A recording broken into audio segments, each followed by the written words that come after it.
Hey guys, Hecons here with another World of Warcraft video.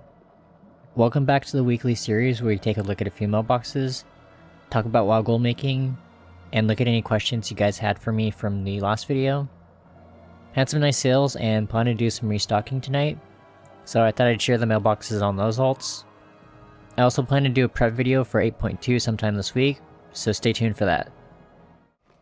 So on this tune I had around 378k worth of sales in the last 12 or so days. You can see that I've just been selling the 310 rings, and then the panther mats that you craft with jewel crafting.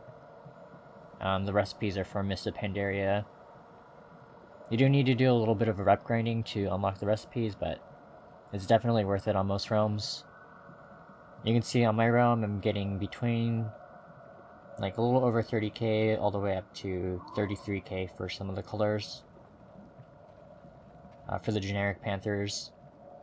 And I did also sell a jeweled onyx for 123k 5 days ago. Pretty nice sale, but I did sell most of the panthers I had up on the auction house, so I will have to end up restocking these later today. And then I will also restock some of the 310 rings.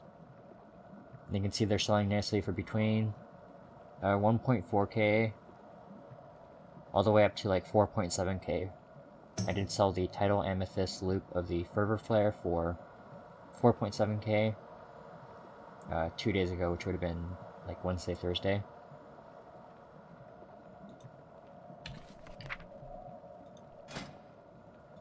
So here's the recipe for the panther mounts. You can see there's 4 different colors, and then the jeweled onyx, which just combines the 4. You do need the 20k vendor item, the Over Mystery, 20 of the blue quality gems for Mist of Pandaria, Wild Jade for the Jade Panther, Primordial Ruby for the Ruby Panther, Reverse Heart for the Sapphire Panther, and then Sun's Radiance for the Sunstone Panther. And then you also need a 4 Living Steel, which comes from Alchemy. You can transmute them using an alchemist. And 2 of the Serpent's Eye, which is just the... you get a byproduct when you prospect the ore from Mist of Pandaria. You collect 10 of those, and then 10 of them combines into 1 Serpent's Eye. So you need 20 total to make the 2 Serpent's Eye, but I usually just buy them off the auction house since there's usually a couple up for cheap. And then the living steels I usually just do on the alchemist. The main alchemist on this realm is gets the bonus from transmutes, so you can factor in proc rate of 1.4 for those. Usually just buy the mats using the Spirits of Harmony, depending on the prices.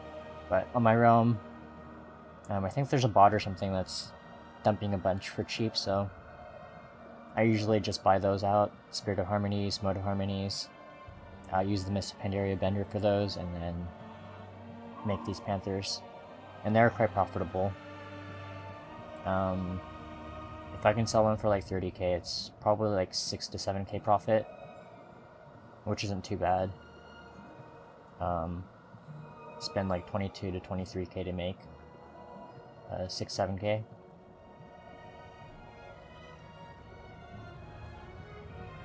And then the 310 rings, definitely worth it.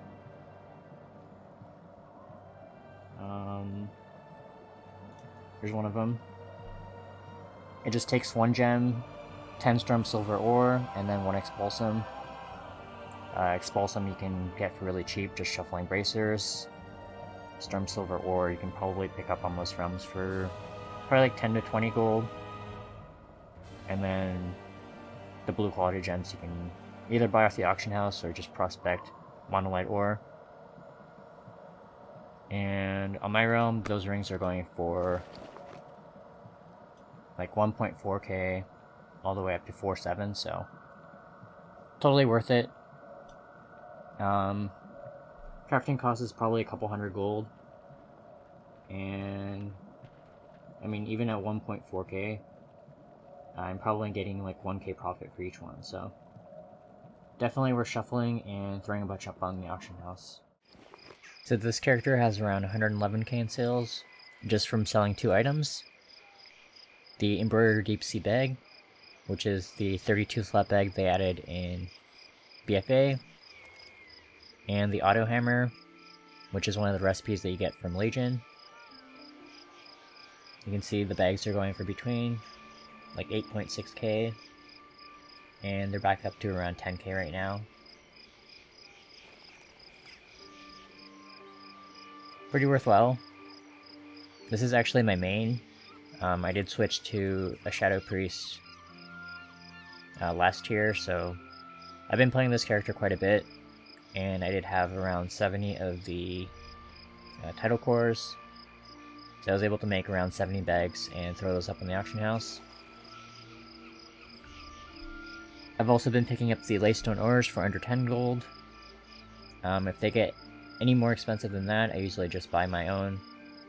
There's that Blood of Sargeras vendor that you can use.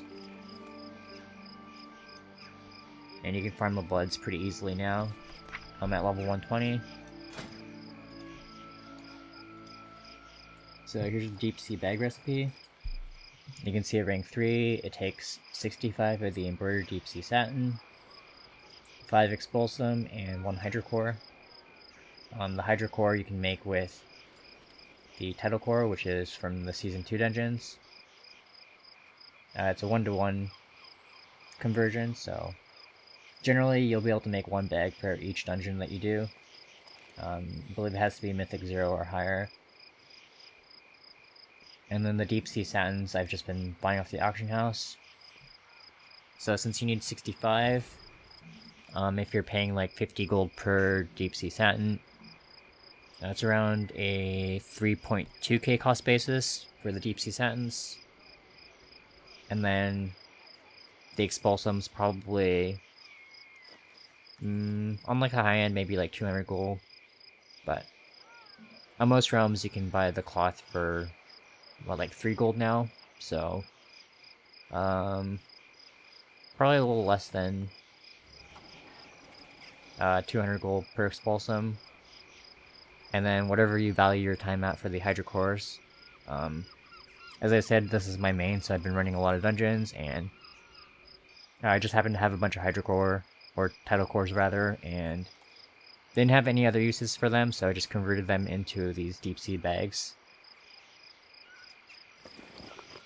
I've only sold, looks like around 10 so far, but pretty nice sales, even at 8.6k. It's like 80k in sales from just bags. And then the auto hammers I've been selling for between like 1k for a single stack, and then 19k after the auction house cut for the stack of 20. As I said, the Laystone ores I'm picking up for under 10 gold. You do need 15 of these per auto hammer, so the rest is just a vendor item, or there's 2 different vendor items that you need to pick up, but pretty low cost on those. So maybe like a 200 gold crafting cost on the auto hammers, and I'm selling them for around 1k. Definitely profitable.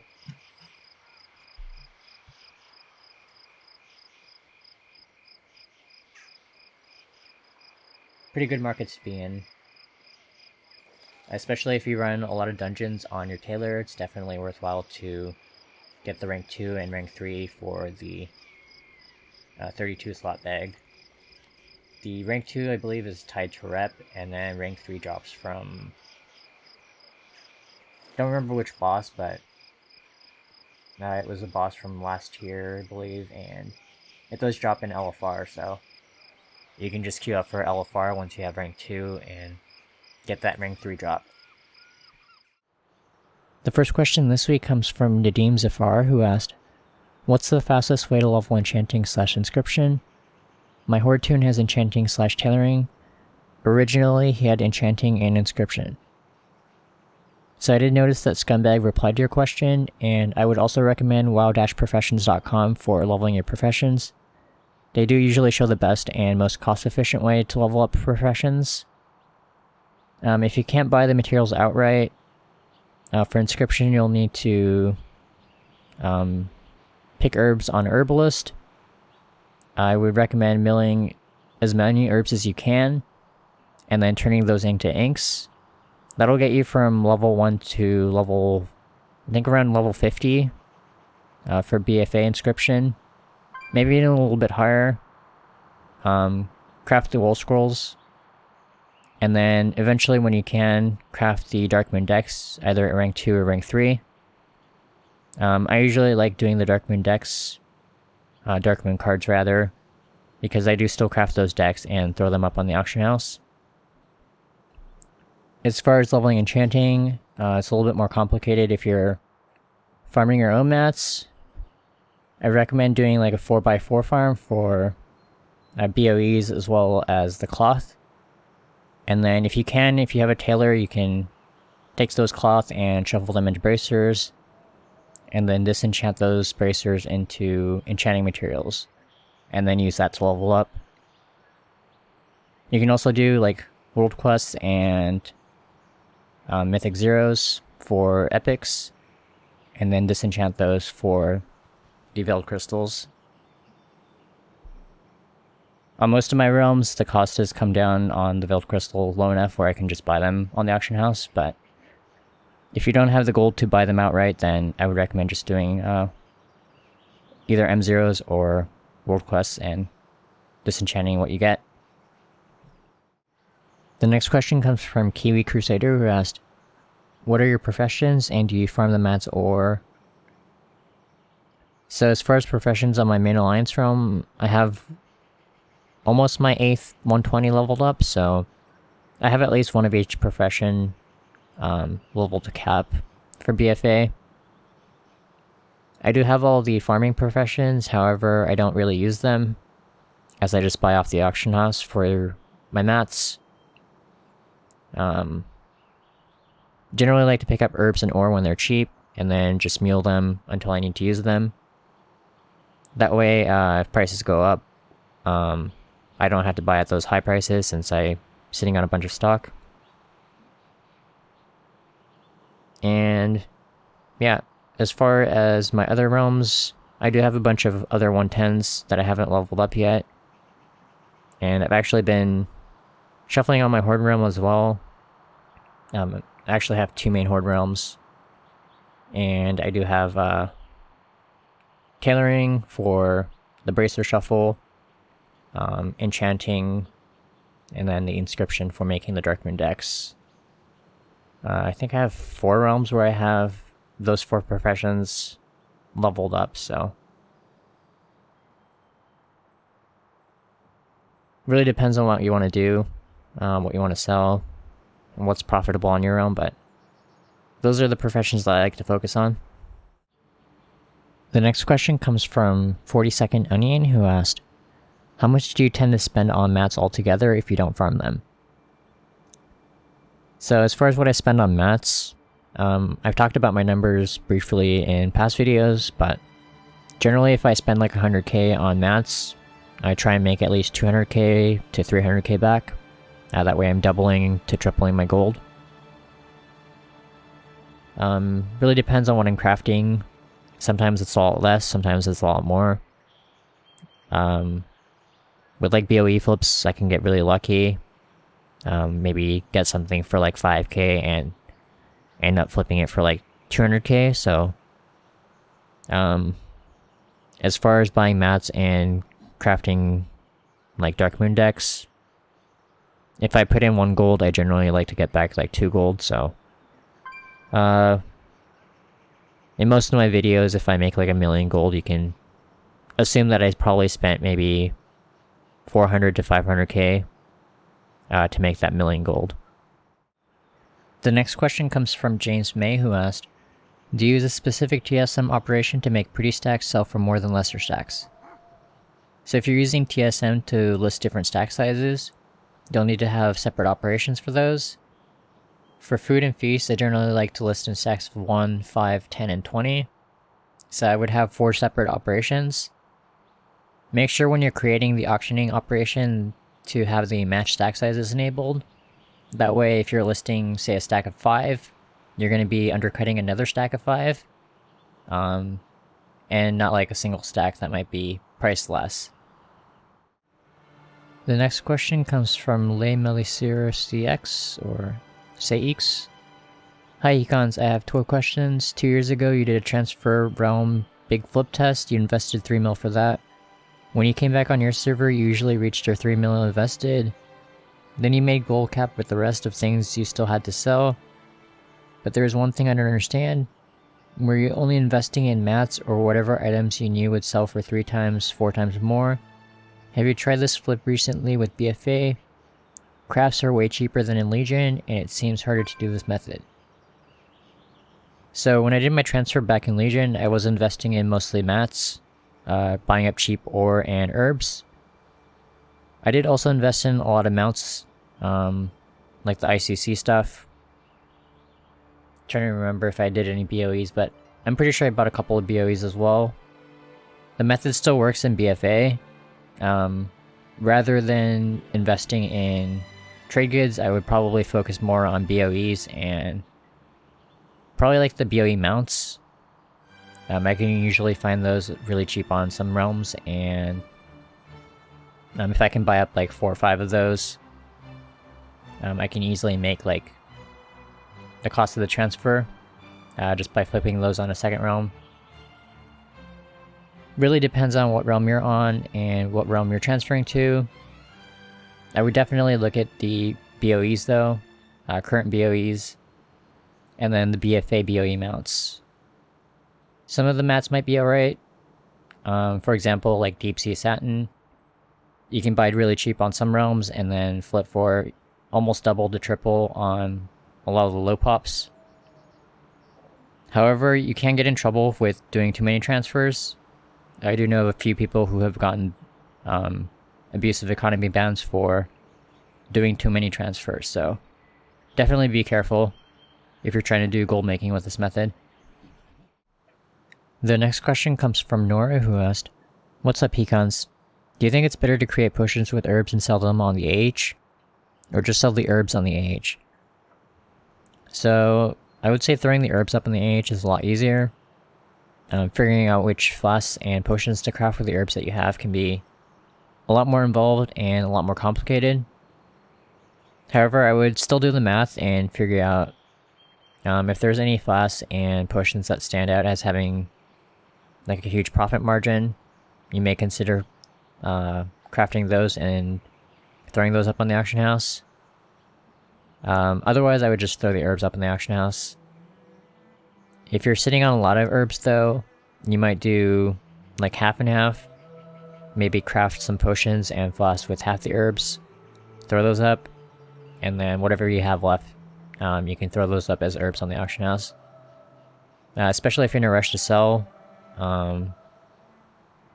having a lot more variety in auctions is going to mean more sales usually, so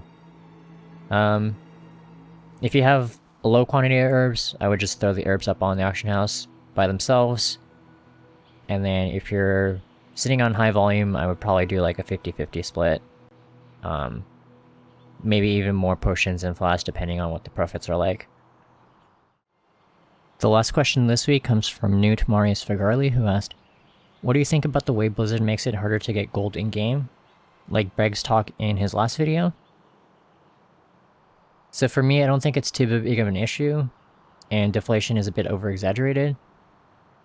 It is definitely much harder to get gold than in Legion or WoD without something like the Order Hall or Garrison. But at the end of the day, if it's twice as hard to get gold now, but everything costs half what I did in Legion, you're no better or worse off. As an example, let's say back in Legion, you invested in a 200k item, rather than buying a token on NA. 200k is what they went for back in Legion, so let's say the two are mutually exclusive. You end up buying an item for 200k rather than buying a token. If the item is now valued at 120k, you definitely lost some nominal value because 200 is definitely less than 120, but I'd argue that you have not lost much real value, since the tokens right now are only going for 120k. You can still sell that item at 120k and buy that token. Also, if we're to assume that all items have taken a similar hit, let's say items that were worth 20k in Legion are now worth 12k, you still have the same amount of purchasing power with gold. Personally, I convert a lot of my gold into Battle.net balance, and I'm more sensitive to changes in the token price. I also have a lot of liquid gold on top of items I've invested in, so that's actually worked to my advantage in BFA. To illustrate, towards the end of Legion, I was sitting on a little under 200 million gold, and the token prices were at all-time highs of over 200k. That means I could have purchased around 1,000 tokens, which would have been $15,000 in balance. However, as of the last few months, I've been able to exceed 300 million gold liquid, and with the current tokens only going for 120k, I would be able to purchase 2,500 tokens, which would be $37,500 of balance.